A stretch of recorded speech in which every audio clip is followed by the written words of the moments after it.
Okay, so I'm going to be making bias tape, and you start by sewing together. Well, you make a square, and this square was 18 inches by 18 inches. Then you cut it into 2 triangles. You sew the triangles together, and now I'm going to be putting lines 2 inches apart. And I'm using a washable disappearing ink. And this ink actually is air, so it'll just disappear on its own. You don't necessarily have to wash it. But then you just go up 2 inches.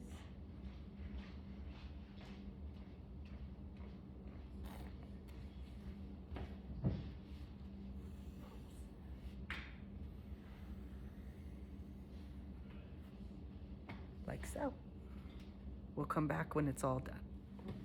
Okay, so we're back again, and now I cut off that top piece, so now every single one of these stripes is exactly 2 inches. And then what you do is there's a top side or the right side of your fabric and the bottom side or the wrong side of your fabric. And you want to make sure that your wrong sides are facing out, and then you're going to line up the lines. But you don't want to line up every line. Here, let me make sure you can see this. You don't want to line up every line evenly. You want to kind of move it over. You want to line up your lines like this so that you have a little flap piece that's out on each side. And when you line up a line, if you line it up here like this, when you sew it, your lines won't actually sew evenly because you have to do your 1/4 inch hem. So you actually have to look and see a 1/4 of the inch. And I can show you here with your fabric gauge.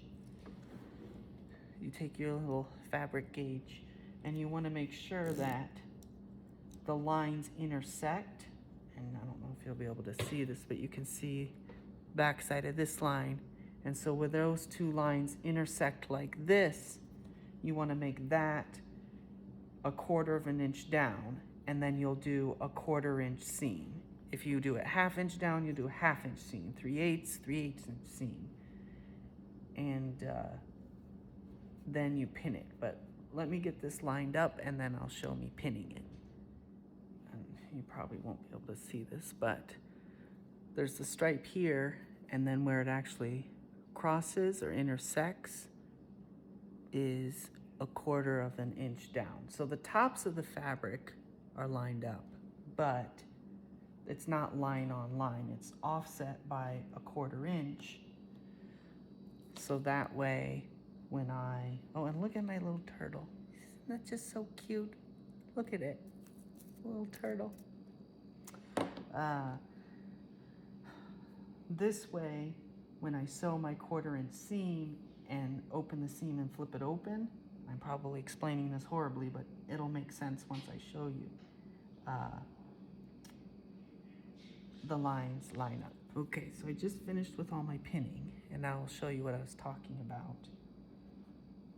Where, see how this doesn't, you can't see anything because this thing doesn't get close.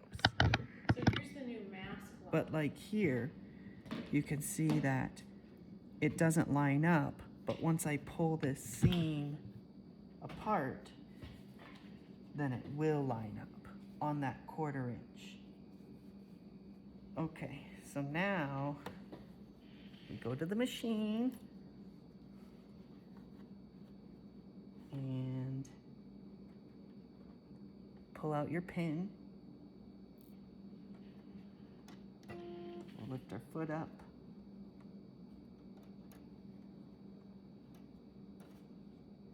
Oh, and I'm making this video with a Burnett B79 because nowhere else on the internet is anybody sewing with one of these machines. They talk about it, but they don't actually show it sewing. And full disclosure, I've never had another sewing machine, so I have no idea how this compares to anything else. So we'll drop our foot. Oh, and then we'll want to line it up with our 1/4 inch line here on our foot. And then, oh, this is black thread. Good catch. I don't want to sew this white and purple with black. So let me switch my thread. Okay, now it's loaded. So now we'll go and we'll line this up. Look at this. Through here. Okay. Line this up.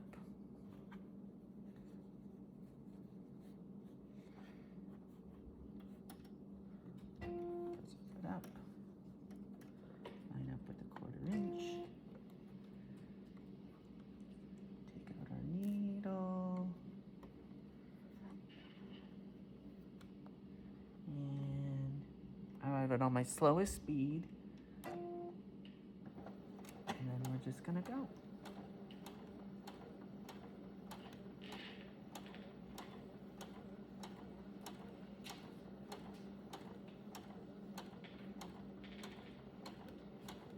Now, you don't have to go this slow. I'm only going this slow because once again, I'm new and incapable of going any faster.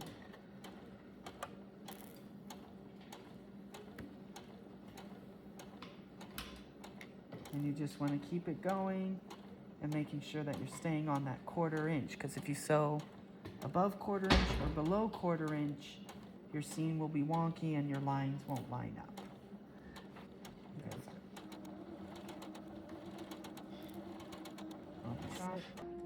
And then cut it.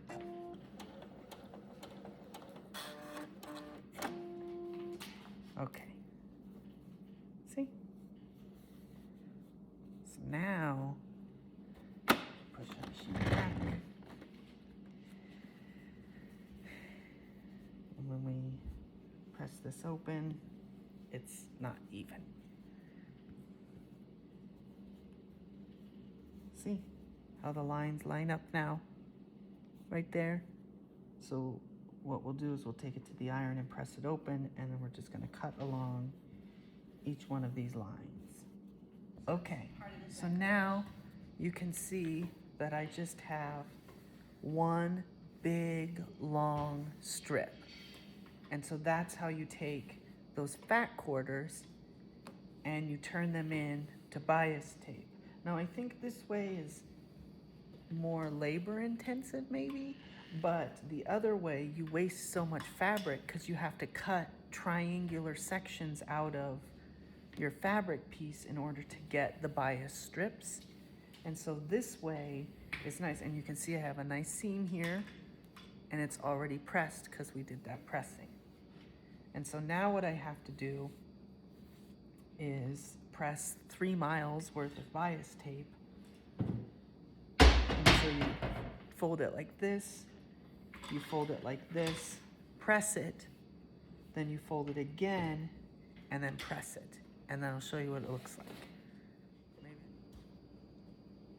And then I have pretzels for snacking.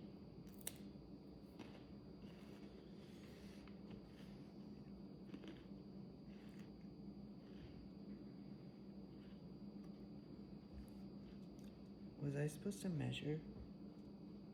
I think I'm supposed to measure 1/2 inch because it's supposed to be half. Yeah, so half, and then this folds to keep it at half. And then when I fold it again, it'll be a 1/2 inch bias tape.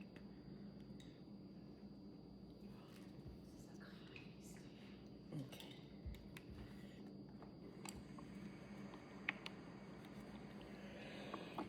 Started. And then fold this in, fold this in. And to me, this looks like the back of a tie. know, the skinny piece of a tie that usually is on the back.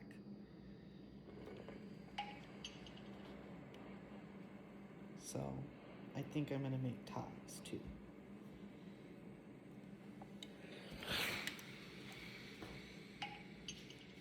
This is what takes 5 million hours. So now, as you can see, I've pressed the entire strip into these two folds. And that's what I was saying earlier about this gets folded over here and then it presses down into this 1/2 inch bias tape. And so it's okay if your edges here aren't perfect because that gets hidden, but if they're off by too much, you won't be able to fold this over nicely and evenly and get a perfectly straight, flat laying piece of tape. And this is an easier press than the first one because you're basically just folding it over. And since it's already equally pressed with 1/2 inch on each side, it just kind of folds over and then glides across. But you do, once again, want to make sure that it's even as you're pressing it, because once it's pressed, it's too late.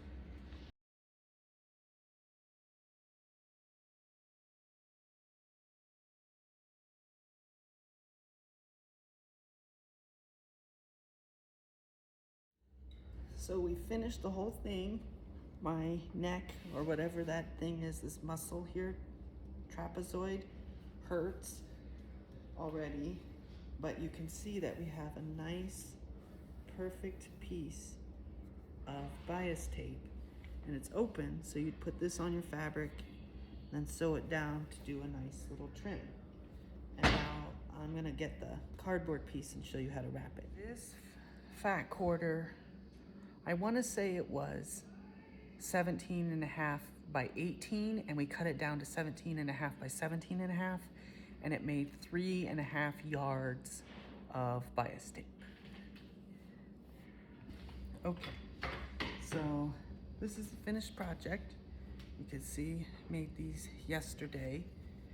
And then the goal is, these are those cardboard sheets that you wrap it around, that you just want to have a variety of different tapes, you know, in different colors and different patterns, different textures and shapes. So that way, whenever you want to do a trim or an accent on your fabric or your project, you have enough options to choose from to create something. So then you just take your strip, you can see, and see, doesn't that look so nice? Like, almost like you bought it. And then you just wrap around and come around, and then just keep wrapping it around. And this will help store it so that it doesn't get wrinkled or unpressed. And then whenever you're ready with your project, you just take off however much you need. And this is a great thing to do with some of your scraps, or like I said, we used the fat quarters to make these, did we? I don't know, that might have been a lie, but you can just use your extra fabric. And then once again, this is a lot less wasteful than trying to cut bias strips out of an entire just regular yard of fabric. And then you'll take your pin,